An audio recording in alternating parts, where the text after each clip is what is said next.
चला बघा काय दिलंय बघा इथं. एका पोराला 35% गुण मिळाले तरी पण तो पोरगा नापास झालाय. किती गुणांनी? 10 गुणांनी.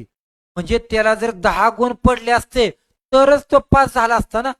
अजून एक पोरगा आहे, त्याला 31% गुण मिळाले आणि तो पण पोरगा काय झालाय? नापास झालाय. ते दोन्ही मित्र नापास झाले. ते बघा बरं का, नापास झाले. ते नापास नापास शब्द आलाय सारखा. मला सांगा बरं, दोन मित्रांच्या मधला टक्केवारीतला गॅप किती आहे? कुणाला किती टक्के जास्त पडल्यात?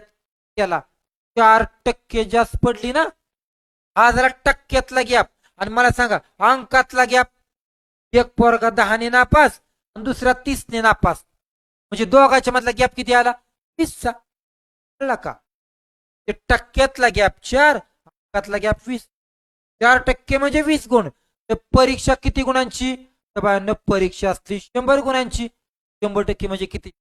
त्यांचा तिरकस गुणाकार करून टाका. आलं तुम्हाला उत्तर. बघा बरं किती उत्तर येतं या. 4 एके 4, 4 पंचे 20, 100 पाचा काय रे? 500. झालं.